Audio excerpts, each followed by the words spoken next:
আসসালামু আলাইকুম। আজকে আমি নবম দশম শ্রেণীর 3.3 অধ্যায়ের 27 নম্বর প্রশ্নের সমাধান করব।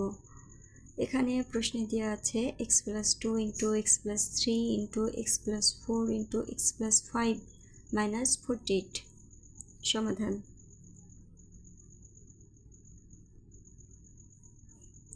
প্রথমে আমি প্রশ্নটি উঠিয়ে নিচ্ছি। x+2 × x+3 × x+4 × x+5 - 48 equal, অর্থাৎ সমান। প্রথমে আমরা একটু সাজিয়ে নিব। x+2 এর কাছে x+5টা নিব, এরপরে x+3 × x+4, এরপরে -48। এখানে শুধু x+5টা এ পাশে আনলাম, বাকি x+3 x+4 যে অবস্থা ছিল সেই অবস্থাতেই আছে। এখন আমরা গুণ করব x+2 এর সঙ্গে x+5 এবং x+3 এর সঙ্গে x+4 গুণ করে দেব। এখন গুণ করতে গেলে প্রথমে x দ্বারা আমরা x+5কে গুণ করব। x দ্বারা যদি x+5কে গুণ করলে প্রথমে x এর সাথে x গুণ করলে হবে x² এবং 5 এর সাথে গুণ করলে হবে 5x। এরপরে 2 দ্বারা x+5কে গুণ করব। প্রথমে 2x এর সাথে গুণ করলে হবে +2x। এরপরে 2 5 এর সঙ্গে গুণ করলে হবে +5 × 10 ব্র্যাকেট। অনুরূপভাবে x+3 এবং x+4টা গুণ করব। এখানে x+3 এবং x+4 গুণ করার সময় প্রথমে x দ্বারা x+4কে গুণ করব। x দ্বারা x-কে গুণ করলে হবে x² এবং x দ্বারা x-কে গুণ করলে হবে x² এবং x দ্বারা 4কে গুণ করলে হবে +4x। আবার 3 দ্বারা x+4কে গুণ করব। প্রথমে 3 দ্বারা x-কে গুণ করলে হবে 3x + 3x প্লাস 3 × 4 = 12, এরপরে -48। এবার আমরা যোগ বিয়োগ করব ভেতরে। এখন x² + 5x + 2x যোগ করলে হয় 7x + 10। এখানে x² + 4x + 3x যোগ করলে হবে 7x + 12 -48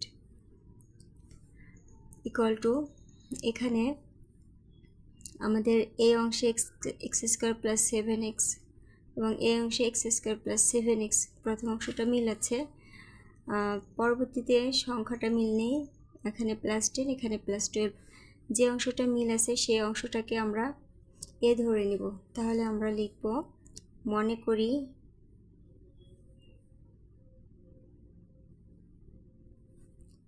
x² + 7x = a। সুতরাং প্রদত্ত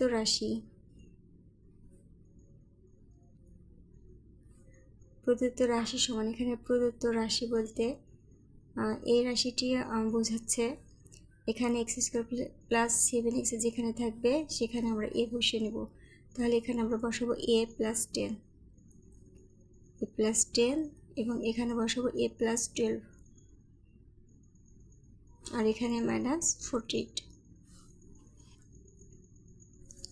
এবার আমরা গুণ করব a + 10 এর সঙ্গে a + 12 গুণ করার ক্ষেত্রে প্রথমে a দ্বারা a + 12কে গুণ করব।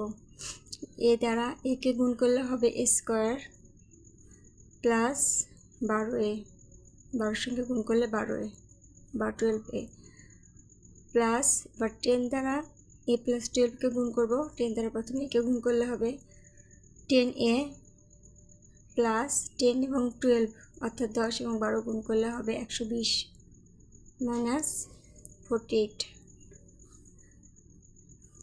এখন a² + 12a এবং 10a অর্থাৎ 12টা এর সাথে যদি আমরা 10টা এ যোগ করি তাহলে হবে 22a। এবার 120 থেকে আমরা 48 বিয়োগ করব। 120 থেকে আমরা যদি 48 বিয়োগ করি তাহলে 72 পাবো, 72। এবার আমরা মিডল টার্ম পদ্ধতিটা অনুসরণ করব। মিডল টার্ম পদ্ধতিতে আমাদের শেষের সংখ্যা এবং প্রথম সংখ্যা গুণ করতে হয়। আমাদের শেষ হচ্ছে 72 এবং প্রথমে স্কোয়ারের সাথে উপাংশ অবস্থায় আছে। তাহলে এখানে আমরা 72 এবং 1 যদি গুণ করি তাহলে আমাদের 72ই হয়। এখন কিভাবে 72 হয়, অর্থাৎ কোন কোন সংখ্যা গুণ করলে 72 হয় সেটা লক্ষ্য করতে হবে।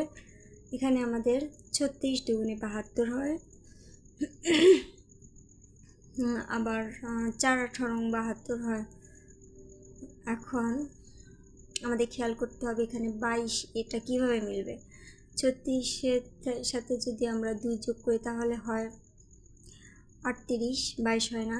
আবার যদি 36 থেকে 2 বিয়োগ করি তাহলে হয় 34, সেক্ষেত্রেও হবে না। আবার কিন্তু 18-এর সঙ্গে যদি আমরা 4 যোগ করি তাহলে 22 হয়, এখানে মিলে যায়। কিন্তু 18 থেকে যদি 4 আমরা বিয়োগ করি তাহলে 14 হয়, তাহলে মিলে না। তাহলে আমরা যোগ করবো 18-এর সাথে 4, তাহলে স্কোয়ার প্লাস 18a, যেহেতু এখানে আছে সেজন্য এটা নিতে হবে। 18a plus 4a plus 72। এবার আমরা কমন নেব, দুইটা থেকে কমন। স্কোয়ার প্লাস 18a এর মধ্যে কী মিল আছে সেটা খেয়াল করতে হবে। এর মধ্যে শুধু a মিল আছে, তাহলে আমরা একটা a কমন নেব। এ স্কোয়ার থেকে যদি আমরা একটা a নিয়ে নিই তাহলে একটা a থাকবে, আর এখানে 18 থেকে আমরা একটা a নিয়ে নিছি তাহলে শুধু থাকবে 18। এখানে আমাদের কী মিল আছে খেয়াল করতে হবে। এখানে 72-এর মধ্যে 4 আছে। 4 আছে বলতে 4 18 এবং 72, সে কারণে এখানে 4 আছে, তাহলে আমরা 4 কমন নেব। 4 কমন নিলে এখানে থাকবে a, এখানে থাকবে 18 বা 18। এবার আমাদের a প্লাস 18 মিল আছে, তাহলে আমরা এটা কমন নেব। a প্লাস 18 আমরা যদি কমন নিই তাহলে এখানে a থাকবে আর এখানে 4 থাকবে। এবার আমরা a এর মানটা বসিয়ে দেব। আমরা a এর মান এখানে ধরেছি x² প্লাস 7x এর মান a, তাহলে a এর জায়গায় x² প্লাস 7x বসিয়ে দেব। তাহলে x² প্লাস 7x প্লাস 18, আর এখানে x² প্লাস 7x প্লাস 4, এখানেও a এর মানটা বসিয়ে দিলাম। এটাই আমাদের আনসার। আমার ভিডিওটি যদি আপনাদের ভালো লাগে তাহলে অবশ্যই সাবস্ক্রাইব করবেন, সাথে সাথে লাইক এবং কমেন্টস করবেন। আসসালামু আলাইকুম।